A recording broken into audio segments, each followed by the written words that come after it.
नमस्कार, आप देख रहे हैं अपना बिहार। मैं हूं आपके साथ विभा उपाध्याय और बड़ी खबर इस वक्त राजधानी पटना से, जहां फुलवारी शरीफ मामले में बड़ी सफलता हाथ लगी। अब तक कुल 5 आतंकियों की गिरफ्तारी की गई है। 5 आतंकी गिरफ्त में इस वक्त, जिनके नाम आपके सामने बताते चलें। शमीम अख्तर, शब्बीर मलिक को गिरफ्तार किया गया है। साथ ही साथ ताहिर अहमद, दानिश गिरफ्तार किए गए हैं। गजवाई हिंद से जुड़ा हुआ बताया जा रहा है ये सभी लोग, जिसमें शमीम अख्तर की बात कर लीजिए, शब्बीर मलिक की बात कर लीजिए, ताहिर अहमद की बात कर लीजिए, दानिश की बात कर लीजिए। 5 आतंकियों की गिरफ्तारी अब तक इस पूरे फुलवारी शरीफ मामले में की गई है। गजवाई हिंद से इन सभी का संबंध जुड़ा हुआ बताया जा रहा है और सफलता 5 आतंकियों की गिरफ्तारी के साथ अब इनसे कड़ी पूछताछ भी एनआईए की टीम इस वक्त करती हुई, और सूत्रों के हवाले से ये बड़ी जानकारी, जिनमें देश विरोधी साजिश मामले में अब तक 5 लोग गिरफ्तार किए जा चुके हैं। फुलवारी शरीफ से अतहर, परवेज और जलालुद्दीन पहले ही गिरफ्तार किए गए थे। 3 और लोगों की गिरफ्तारी, जिनमें शमीम अख्तर, शब्बीर मलिक और ताहिर अहमद को गिरफ्तार किया गया है।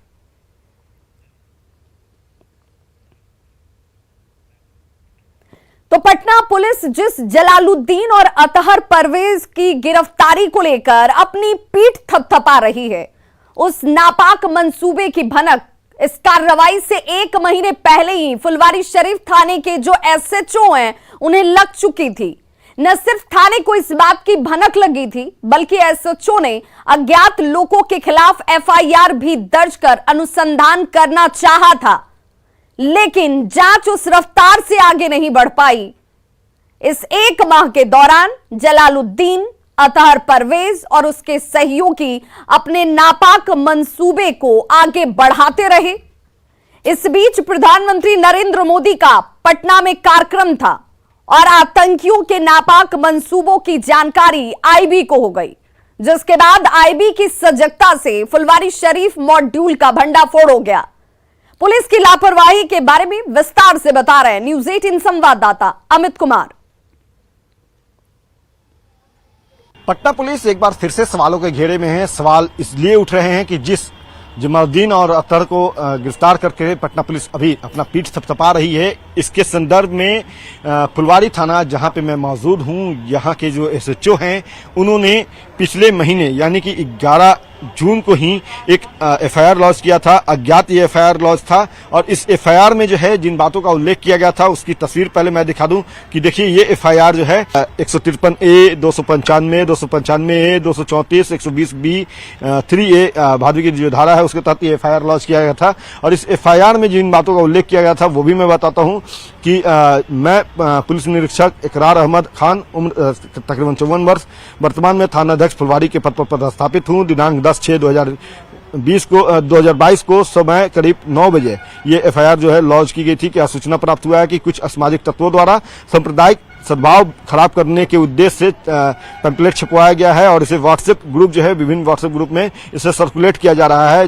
जो थाने का नंबर है 9431822155, इस पर भी ये पैम्पलेट जो है वो आया है और इसमें साफ तौर पे जिन बातों को उल्लेख किया गया है कि डूब मरो, शर्म करो, शर्म करो, इस तरह से बातों का उल्लेख किया गया है कि फुलवारी के जो मुसलमान हैं वो जो है आप इकट्ठा होइए, नया टोला जो मस्जिद है वहां पे 10/6 को जो नमाज होगा वहां पे इकट्ठा होइए, और देश में जिस तरह से मुसलमानों को दबाया जा रहा है, उन्हें परेशान किया जा रहा है, उसके खिलाफ आवाज बुलंद कीजिए। तो ये एफआईआर जो है एसएचओ फुलवारी ने लॉन्च किया था। बावजूद इसके पटना के पुलिस कप्तान जो है इस संदर्भ में उचित कार्रवाई करने की शायद उन्होंने, उनके तरफ से जो कहा जा रहा है कि पूरी तौर पे आजादी नहीं दी गई थी। अभी भी जो है देख सकते हैं कि एसएचओ ऑन कैमरा फिलहाल बात करने को तैयार नहीं है, लेकिन वो थाने में मौजूद हैं और यहाँ तमाम जो पुलिसकर्मी हैं वो मौजूद हैं। और 1 महीने के बाद जब आईबी को ये सूचना मिली कि जमालुद्दीन और अख्तर जो है वो इस तरह से नापाक मंसूबा फैला रहा है,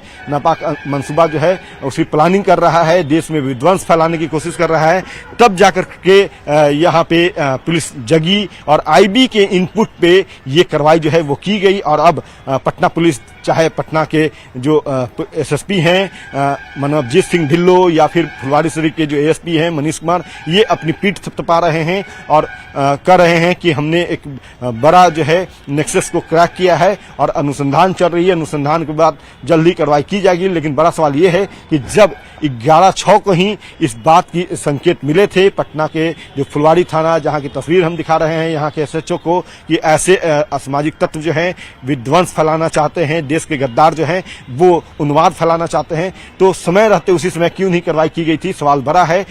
माकूल जवाब जो है ना तो एसएसपी के पास है और ना ही एएसपी फुलवारी के पास है।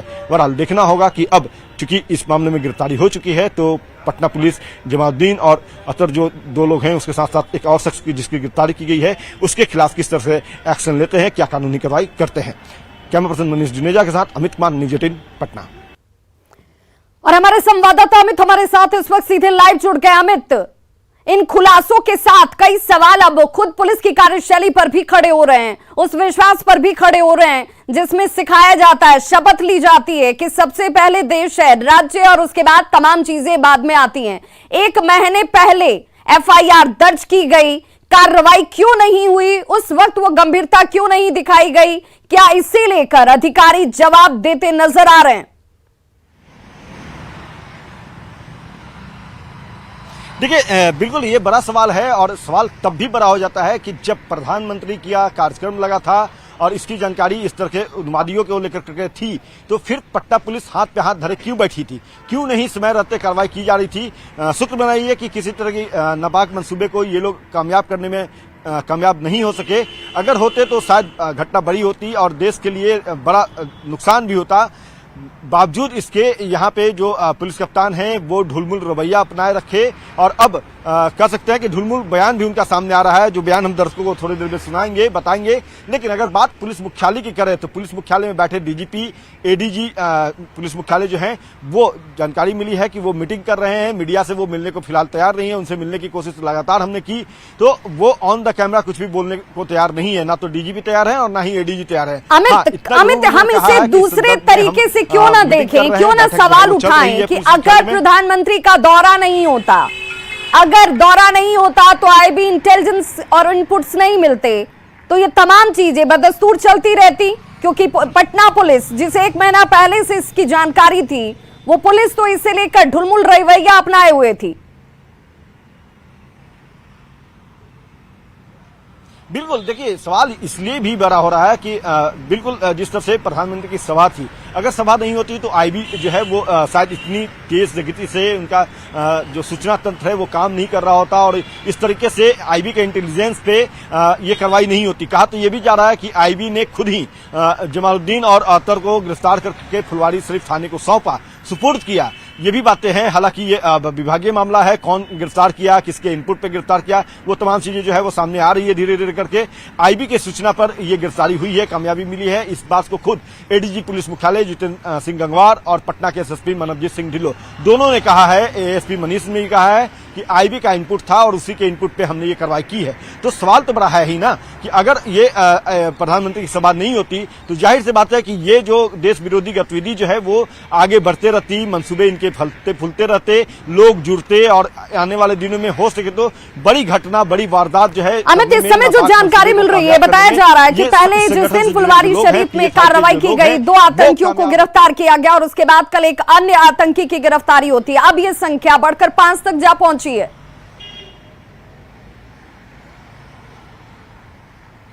बिल्कुल, देखिए जो गिरफ्तारी हुई है उसमें हम बताते हैं कि समीम अख्तर और शब्बीर मलिक जो हैं उनको गिरफ्तार किया गया है। इसके अलावा ताहिर अहमद जो हैं उन्हें भी गिरफ्तार किया गया। ताहिर अहमद का जो ऑफिशियल नाम है वो अरमान मलिक बताया जा रहा है। तो कुल मिलाकर के 5 गिरफ्तारियां जो है हो चुकी है। एटीएस हो, आईबी हो या पटना पुलिस, तीनों जो है संयुक्त रूप से काम कर रही है। एनआईए की जो टीम है वो भी पूरे तौर पे पूरे घटनाक्रम पे नजर बनाई हुई है। तो जाहिर सी बात है कि जैसे जैसे अनुसंधान आगे बढ़ेगी ये कार्रवाई जो है उसमें और गिरफ्तारियों की सूची बिल्कुल, और हर रोज जैसे जैसे इन गिरफ्तारियों के साथ पूछताछ का क्रम आगे बढ़ रहा है, एक से एक नए खुलासे, और ये खुलासे परेशान करने वाले और चिंता का सबब भी। बहुत बहुत शुक्रिया अमित तमाम जानकारी के लिए। पुलिस की नाकामी पर न्यूज़ 18 भी सवाल खड़े करता है। सवाल ये कि आखिर 1 महीने तक पुलिस क्यों सोती रही, क्योंकि जानकारी 1 महीने पहले से थी, फिर उस पर कार्रवाई क्यों नहीं की गई? 1 महीने तक क्यों मामले की जांच नहीं की गई? दंगा फैलाने की कोशिश पर कार्रवाई क्यों नहीं की इस पुलिस ने, जिसे जानकारी सब कुछ 1 महीना पहले से थी? और इसीलिए यह सवाल भी कि सांप्रदायिकता फैलाने वालों को क्यों नहीं किया गया गिरफ्तार? क्यों माहौल बिगाड़ने का पुलिस, और अगर माहौल बिगड़ जाता तो उसके जिम्मेदार कौन होते? क्यों जो माहौल था उसे बिगड़ने का पुलिस इंतजार करती रही? और क्यों इकट्ठा होते रहे संदिग्ध आतंकी? अगर पीएम की कार्यक्रम में गड़बड़ी हो जाती तो क्या होता? गड़बड़ी के लिए क्या पुलिस जिम्मेदार नहीं होती? अब अपना पीठ ये पुलिस क्यों थपथपा रही है, यह भी बड़ा सवाल है। और अपनी नाकामी के लिए जिम्मेदारी क्या पटना पुलिस लेगी? एसएचओ इकरार अहमद खान ने कोई कार्रवाई क्यों नहीं की जब 1 महीने पहले इसे लेकर इनपुट्स थे? और इतनी गंभीर जानकारी और इनपुट्स के आधार पर भी ढुलमुल रवैया अपनाया जाना क्या ऐसे अधिकारियों की कार्यशैली पर सवाल खड़े नहीं करता है, मंशा पर सवाल खड़े नहीं करता है? इसका जवाब भी अधिकारियों को देना चाहिए। एसएसपी के आपत्तिजनक बयान पर मंत्री नितिन नवीन ने अपनी कड़ी आपत्ति जाहिर की है। उन्होंने कहा कि डीजीपी को इस पर संज्ञान लेना चाहिए। ऐसे अधिकारियों की अज्ञानता पर जरूर कार्रवाई हो। व्यक्ति जो अधिकारी को ये नहीं पता है कि राष्ट्रवादी संगठन आरएसएस किस प्रकार से काम करती है, और आज उसके बनाए हुए कैडर आज देश के कई राज्यों के मुख्यमंत्री हैं, देश के प्रधानमंत्री अटल बिहारी वाजपेयी से लेकर नरेंद्र मोदी जी तक हैं। देश को कई ऐसे गृह मंत्री दिए जिन्होंने देश की सुरक्षा और रक्षा के लिए काम किया, चाहे वो आडवाणी जी हो, चाहे अमित शाह जी हों।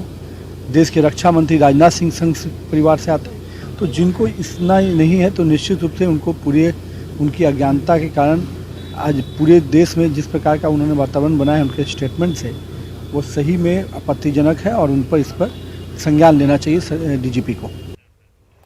तो बीजेपी के राज्यसभा सांसद राकेश सिन्हा ने पटना के एसएसपी मानवजीत सिंह ढिल्लों पर कड़ी प्रतिक्रिया दी। राकेश सिन्हा ने कहा कि यह उचित नहीं है, और राकेश सिन्हा से खास बातचीत की हमारे संवाददाता अमितेश सिंह ने।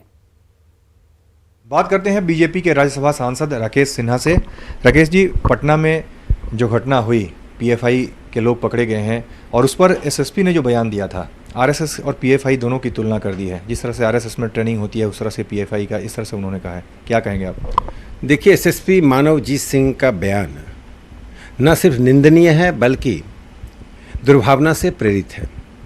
यह बयान अनायास ही नहीं दिया गया है, इसके पीछे एक खास मंशा है, और ऐसा करके एक वरिष्ठ पुलिस अधिकारी ने ऐसे एक आतंकवादी संगठन पीएफआई को वैधानिकता देने का काम किया है, उसे भारत की लोकतांत्रिक विमर्श में लाने का काम किया है।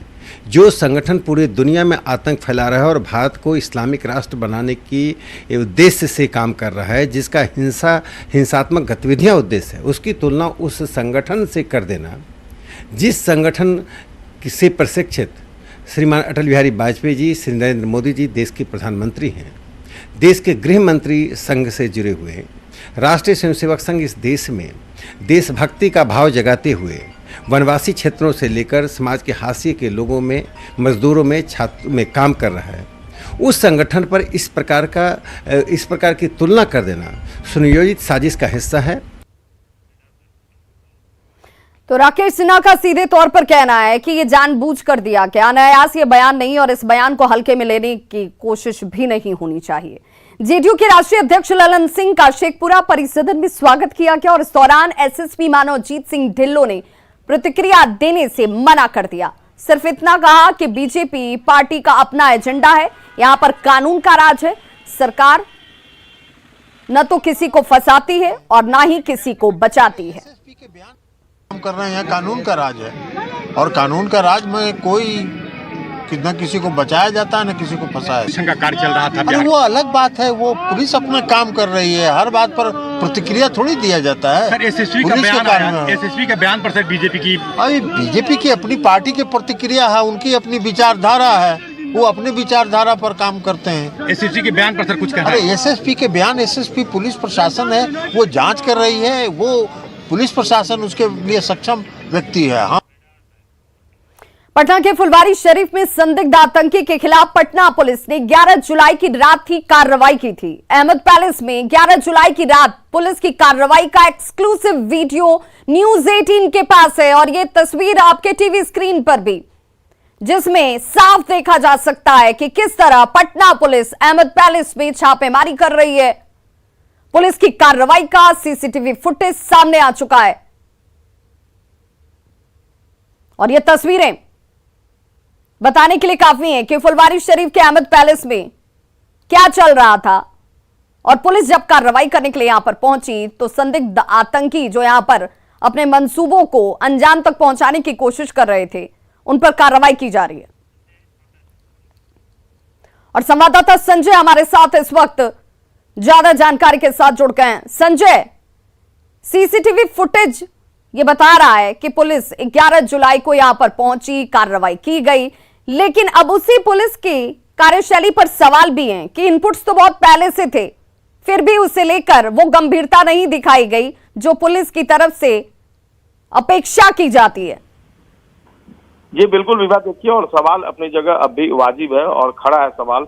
और इस पर कल एसएसपी ने जब प्रेस कॉन्फ्रेंस किया था तो उनसे यह सवाल पूछा भी गया था कि 1 महीने पहले जब आपने एफआईआर लॉन्च किया इस पूरे मामले को लेकर, सस्पेक्टेड जो एक्टिविटीज थी उस इलाके में मस्जिद के पास, तो आपने एक्शन आगे क्यों नहीं लिया? तो उनका जो जवाब था बहुत नपातुला जवाब, संतोषजनक जवाब वो नहीं दे पाए और एक तरीके से उन्होंने कोशिश की जवाब को टालने की। और यही कारण है कि पटना पुलिस पर लगातार सवाल खड़े होते रहे हैं लेट लतीफी को लेकर। और ये बात सही है कि अगर आईबी का इनपुट नहीं होता तो शायद पुलिस, खुद पटना पुलिस एक्सेप्ट कर रही है कि आईबी के इनपुट के बाद एक्शन लिया गया।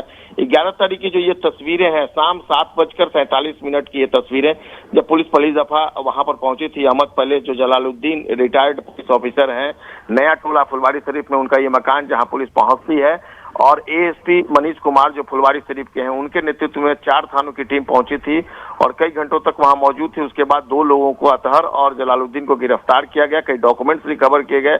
उसके बाद पुलिस वहां से वापस आती है थाने पर और उसके बाद पीठ थपथपाती है कि उसने तमाम तरह की कार्रवाइयां की। तो निश्चित तौर पर लेट लतीफी हुई है और कहीं न कहीं चूक जो हुई है पटना पुलिस की, उसकी वो भरपाई करने में अभी जुटी हुई है। लेकिन अगर यही एक्शन समय रहते हो गया होता तो शायद इस तरह की बात और इस तरह की नौबत नहीं आती कि आज 26 लोगों को जो नामजद आरोपी बनाकर उनकी गिरफ्तारी का पुलिस दावा कर रही है। कहीं न कहीं चूक हुई है और किस लेवल पर चूक हुई है, अब ये जांच हो तो दूध का दूध पानी का पानी होगा। लेकिन फिलहाल निश्चित तौर पर पटना पुलिस सवालों के घेरे में है। विवाह, बहुत बहुत शुक्रिया संजय इस जानकारी के लिए आपका। तो 11 जुलाई की रात का सीसीटीवी फुटेज आपके सामने। और बड़ी खबर इस वक्त, बदमाशों ने 3 लोगों को गोली मार दी है। पटना सिटी से ये बड़ी खबर आ रही है। बेखौफ बदमाशों ने लूटपाट का विरोध करने पर 3 लोगों को गोली मार दी है। दरअसल दीदारगंज के माधोपुर में अपराधी एक शख्स से रुपए और मोबाइल की लूट कर भाग रहा था, तभी शोर मचाने पर लोगों ने अपराधियों को घेर लिया। गुस्साए लोगों ने अपराधियों की बाइक में आग लगा दी। भीड़ से जान बचाने के लिए अपराधियों की तरफ से ताबड़तोड़ फायरिंग की जाती है। कई राउंड यहां फायरिंग की गई जिसमें 3 लोग घायल हो गए। घायलों का इलाज इस वक्त अस्पताल में जारी है। तो बेखौफ अपराधी देखिए किस तरीके से घटनाओं को अंजाम देने से बाज नहीं आ रहे। आरजेडी के विधायक अनंत सिंह की बिहार विधानसभा से सदस्यता अब समाप्त हो गई है और समाप्त होने के बाद बीजेपी ने आरजेडी पर हमला बोला है। बीजेपी ने आरजेडी को अपराधियों की पार्टी बताया। हमेशा से अपराधी और बलात्कारियों का जखीरा रहा है और कल चुनाव आयोग ने जो फैसला लिया है अनंत सिंह के सदस्यता रद्द करने का, और कल ही एक और अनंत सिंह के खिलाफ फैसला आया है, तो ये दोबारा मुहर लगा है कि अनंत सिंह अपराधी हैं। जो लोग उनको महात्मा बनाने की कोशिश कर रहे हैं वो अब भी आंखें खोलें और क्षेत्र की जनता को अपराधियों से मुक्ति दिलाने का काम करें। तो बीजेपी का आरजेडी पर सीधे तौर पर हमला है कि इस आरजेडी जैसी पार्टी में सिर्फ अपराधी किस्म के लोग हैं। आरजेडी को अपराधियों की पार्टी बीजेपी ने करार दे दी है। विधायक अनंत सिंह की सदस्यता अब समाप्त हो चुकी है। 10 साल की सजा उन्हें हुई थी, जिसके बाद इसकी अधिसूचना भी जारी कर दी गई। उनकी सदस्यता खत्म हो गई है, जिसके बाद एक के बाद एक प्रतिक्रियाएं सामने आती हुई बीजेपी ने आरजेडी पर सीधे तौर पर हमला किया।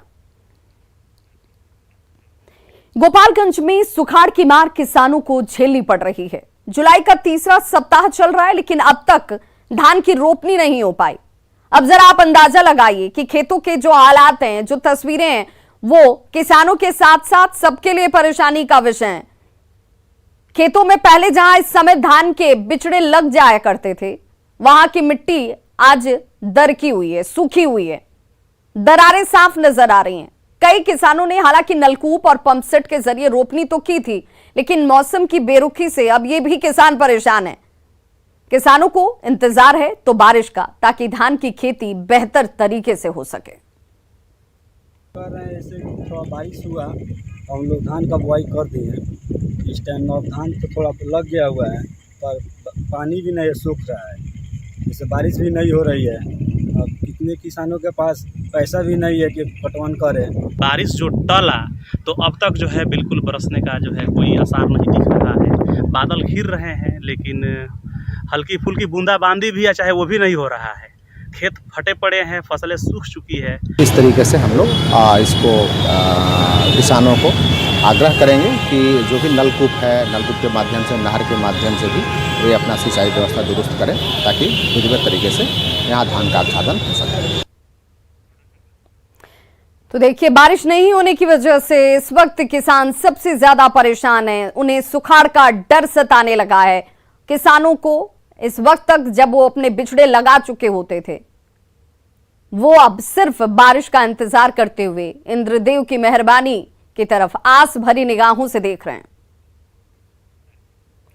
और इस वक्त बड़ी खबर नवादा से आ रही है, जहां सदर अस्पताल से कैदी फरार हो गया है। रोह थाना क्षेत्र के महकार गांव का रहने वाला विनय कुमार उर्फ छोटी यादव हत्या के मामले में गिरफ्तार किया गया था। अक्टूबर 2020 में वो जेल गया और एक सप्ताह पहले पैर में दर्द की शिकायत के साथ सदर अस्पताल में भर्ती हो जाता है। अब ये खाली हथकड़ियां आप जरूर देख सकते हैं, क्योंकि पुलिस वाले जो यहां पर सुरक्षा और चौकीदारी करने के लिए खड़े थे, वो पुलिस वाले को चकमा देकर ये कैदी फरार हो गया। बीती रात सदर अस्पताल में मौजूद सुरक्षा कर्मियों को इस कैदी ने चकमा दिया और यहां से 9-2-11 हो गया। हथकड़ी खोल के रात में करीब 1:30 बजे फरार हो गए। कैसे भाग गया? थाना के दरमियान में भागा, वहीं पर रखा हुआ है, ठीक कागज का कागज चलता है। हाँ, हथकड़ी खोल के भाग गया। हथकड़ी खोल के भाग गया। तो खबरों का सिलसिला लगातार जारी है। आप देखते रहिए न्यूज़ 18 बिहार झारखंड, क्योंकि यहां खबरों का सिलसिला कभी नहीं थमता।